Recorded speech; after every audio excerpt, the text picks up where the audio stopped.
ಹ್ಞೂ ಅಜ್ಜಿ, ಹೇಳಿದ್ನಲ್ಲ, ನೀನು ಯೋಚನೆ ಮಾಡೋ ಅವಶ್ಯಕತೆನೇ ಇಲ್ಲ. ಇಲ್ಲಿ ನಂಗೆ ಹೇಗೆ ಬೇಕೋ ಹಾಗೇ ಇದೆ. ಅವನ್ನ ಚೆನ್ನಾಗಿ ನೋಡ್ಕೊ. ನಾನು ಅವ್ರನ್ನ ತುಂಬ ಚೆನ್ನಾಗಿ ನೋಡ್ಕೋತೀನಿ. ಜೀವನ ಅನ್ನೋ ಚದುರಂಗ ಆಟದಲ್ಲಿ ಈಗ ನನ್ನ ಕೈ ನಡೆಸೋ ಸಮಯ ಬಂದಿದೆ. ಕೆಟ್ಟದ್ದು ಅನ್ನೋ ಕಾಯಿನ ಉರುಳಿಸ್ತಾ ಒಳ್ಳೆಯದನ್ನು ಹೇಳ್ಕೊಡ್ತಾ ಹೋಗ್ತೀನಿ. ಅವ್ರು ಕಲಿತಾ ಇರಬೇಕು ಅಷ್ಟೆ. ಶಬಾಷ್ ಜಾನು, ಹಾಗೆ ಆಟ ಮುಂದುವರಿಸು.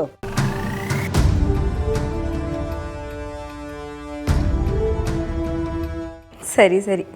ಹಾಂ ಅಜ್ಜಿ, ನಾನು ಹಿಂಗೆ ಆಮೇಲೆ ಫೋನ್ ಮಾಡ್ತೀನಿ. ಬಾಯ್.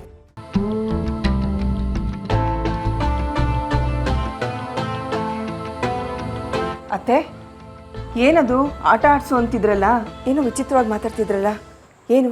ಇದೇನು ವಿಚಿತ್ರ ಅಲ್ಲ ಲಕ್ಷ್ಮಿ, ಇದೆಲ್ಲ ನಿನಗೆ ಗೊತ್ತಾಗಲ್ಲ, ಸುಮ್ಮನೆ ಇರು.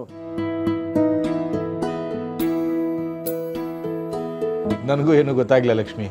ಏನೋ ಅಜ್ಜಿ ಮೊಮ್ಮಗಳ ವಿಷಯ, ನಮಗೆ ಯಾಕೆ? ಇವಾಗ ತೃಪ್ತಿ ಆಯ್ತಾ? ನಾ ಹೋಗ್ಲಾ? ಸರಿ ವೆಂಕಿ, ನಡಿಯಪ್ಪ, ಆ ಗಾಡಿ ನಾವು ಕೊಡಲೇಬೇಕು ಕಣ, ನಡಿ.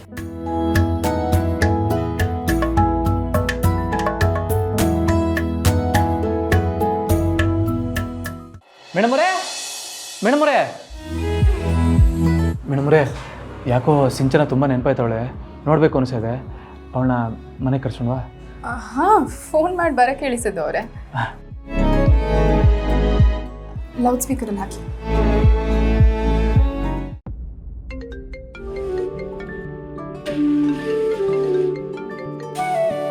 ಹಲೋ, ಹೇಳ್ಸಿದ್ದು? ಅಕ್ಕ, ಏನೇ ಮಾಡ್ತಿದ್ಯಾ? ಏನಿಲ್ಲ ಕಣೋ, ಸುಮ್ಮನೆ ಹಾಗೆ ವಾಕ್ ಮಾಡ್ತಿದ್ದೆ. ಯಾಕೆ ಡಲ್ ಆಗಿದೆಯಾ? ಏನಾಯ್ತು? ಆ ಥರ ಏನಿಲ್ಲ, ನಾನು ಆರಾಮಾಗೇ ಇದ್ದೀನಿ. ಇಲ್ಲ ಸಂಚನ, ನೀನು ಮಾತಾಡೋದು ನೋಡ್ತಿದ್ರೆ ನಿನಗೆ ಯಾಕೋ ತುಂಬ ಬೇಜಾರಾಗಿದೆ ಅಂತ ಅನ್ನಿಸ್ತಿದೆ. ಏನಾಯಿತು? ನಮ್ಮ ಹತ್ರ ಹೇಳ್ಕೊ. ಏನಿಲ್ಲ ಭಾವನಾ, ನಾನು ಆರಾಮಾಗೇ ಇದ್ದೀನಿ. ಅಕ್ಕ, ಯಾಕೋ ನೀನು ನೋಡಬೇಕು ಅನಿಸಿದೆ ಕಣೆ, ಎಲ್ಲರೂ ಸಿಗ್ಬೋದಾ? ನನಗೂ ಅಷ್ಟೇ, ನಿನ್ನ ಭಾವನ ನೋಡಬೇಕು, ಮಾತಾಡಬೇಕು ಅಂತ ಅನಿಸಿದೆ. ಎಲ್ಲಿ ಬರಲಿ ಹೇಳಿಸಿದ್ದು? ಸಂಚನ, ನಿನಗೇನೂ ಅಭ್ಯಂತರ ಇಲ್ಲ ಅಂದರೆ ನಮ್ಮನೆಗೆ ಬರಬಹುದಾ? ನೀನು ಇಲ್ಲಿಗೆ ಬಂದರೆ ನಮ್ಮ ಹತ್ರ ಮಾತಾಡಿಕೊಂಡು ಖುಷಿಯಾಗಿರ್ತೀಯ. ಏನಂತೀಯ? ನನಗೆ ಯಾಕೋ ಅದೇ ಸರಿ ಅನಿಸ್ತಿದೆ. ಸರಿ, ನಾನು ನಿಮ್ಮನೆಗೆ ಬರ್ತೀನಿ.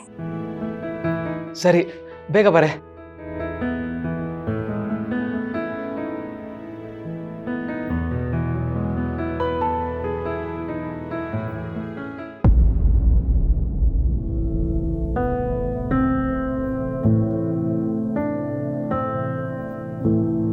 ಸಿದ್ದು ಅವರೇ, ಈಗ ನೀವ್ಯಾಕೆ ಇಷ್ಟು ಬೇಜಾರಾಗಿದ್ದೀರಾ? ಏನಿಲ್ಲ ಮೇಡಮರೇ, ಅಕ್ಕ ಯಾವತ್ತೂ ಹಿಂಗಿದ್ದವಳಲ್ಲ. ನಾನು ಫೋನ್ ಮಾಡಿದ್ರೆ ತುಂಬ ಖುಷಿಯಾಗಿ ಮಾತಾಡೋಳು. ಈಗ ಯಾಕೋ ಬೇಜಾರಲ್ಲಿರೋ ಆಗಿದೆ. ಇಂಥ ಸಮಯದಲ್ಲಿ ಅವಳು ಈ ಥರ ಇದ್ದರೆ ಮಗು ಮೇಲೆ ಪರಿಣಾಮ ಬೀರೋದಿಲ್ವಾ?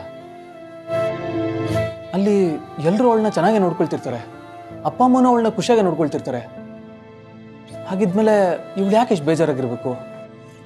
ಅಪ್ಪ ಅಮ್ಮ ಎಷ್ಟೇ ಚೆನ್ನಾಗಿ ನೋಡಿಕೊಂಡ್ರು, ಕಟ್ಕೊಂಡಿರೋ ಗಂಡ ಚೆನ್ನಾಗಿ ನೋಡ್ಕೊಂಡಿಲ್ಲ ಅಂದರೆ ಎಂಥವ್ರಿಗೂ ಬೇಜಾರಾಗುತ್ತೆ ಅಲ್ವಾ ಸಿದ್ದು ಅವರೇ?